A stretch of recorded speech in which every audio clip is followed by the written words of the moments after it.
I know that as a nurse, I've made multiple mistakes. I've made medication errors. I've made treatment errors. I've done the wrong thing to the wrong patient. I've done that. I know that I have, and I bet that I'm gonna make more. And I know that my nurses are gonna make mistakes. And when they do make a mistake, what I try to do is to coach them. Everybody needs a coach. It doesn't matter how long you've been doing something. How can we do this better? How did this happen?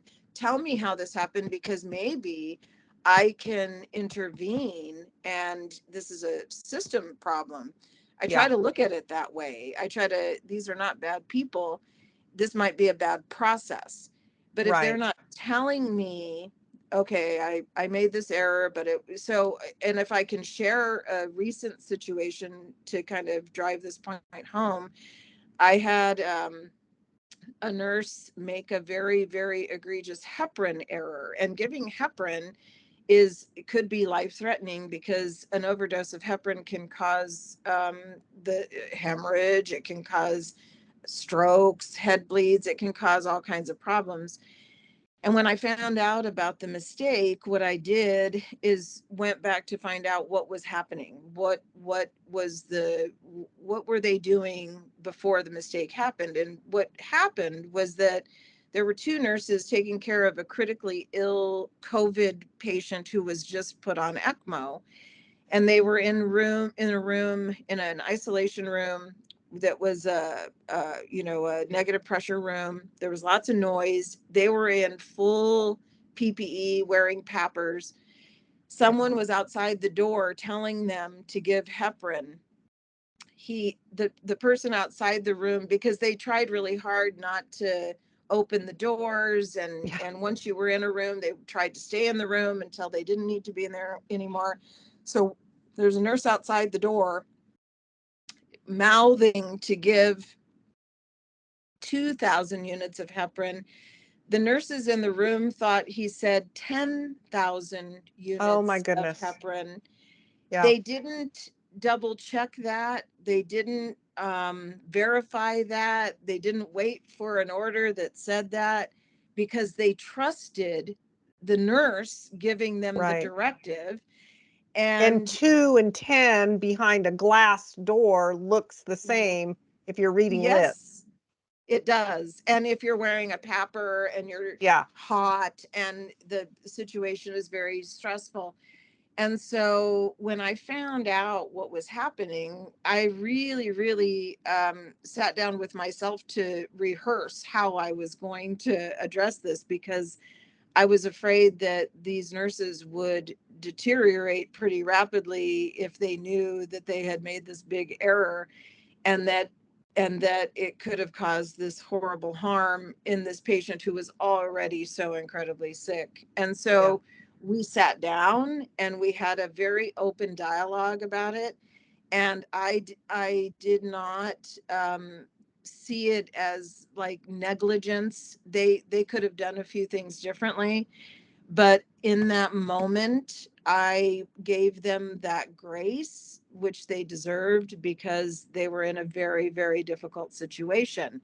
Now, we talked about all the things they could have done to have avoided that, but neither one of those nurses quit. Neither one of those nurses called in sick for the next month because they felt so bad about what had happened. And I believe that that was because we really worked hard to preserve their integrity over all of this.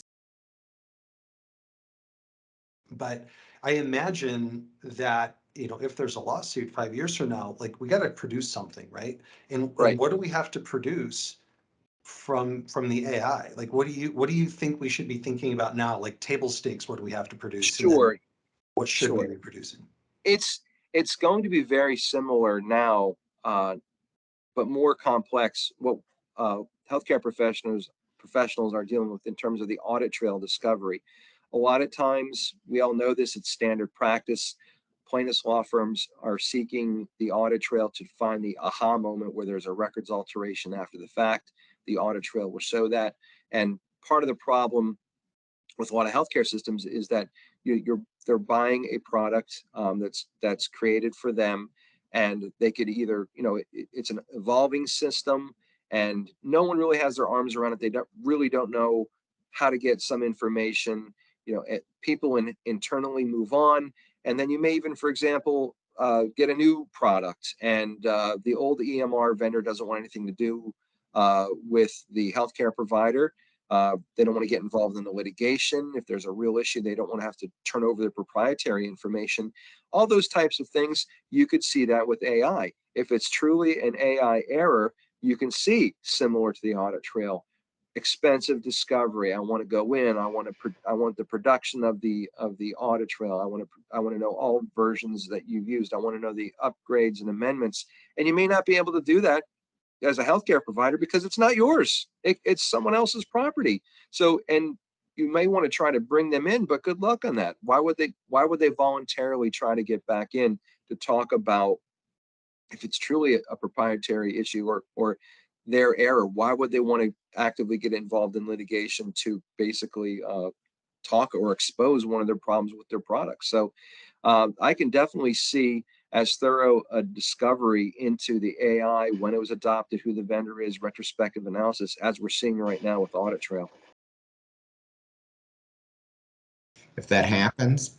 And people, let's see, 73% think lawyers spend too much time finding technicalities to get criminals released. I think they do that. That's what they're paid to do. And lawyers are more interested in making money than in serving their clients, and 69% of the public say that. I disagree with that statement. What we've got an adversarial system. So lawyers aren't hired just to come up with the best outcome. They're hired to win for whoever hires them. Yeah. And what that tends to lead to is people fighting hard, and outcomes aren't necessarily what everybody would like. I mean, I remember when I was in law school, the big trial was the O.J. Simpson trial, and everybody knew in their mind what the outcome should be, so they were mad at the lawyers if lawyers helped obtain an outcome that they didn't think was right. They thought the trial should have just been a rubber stamp on their sense of justice, and people were angry.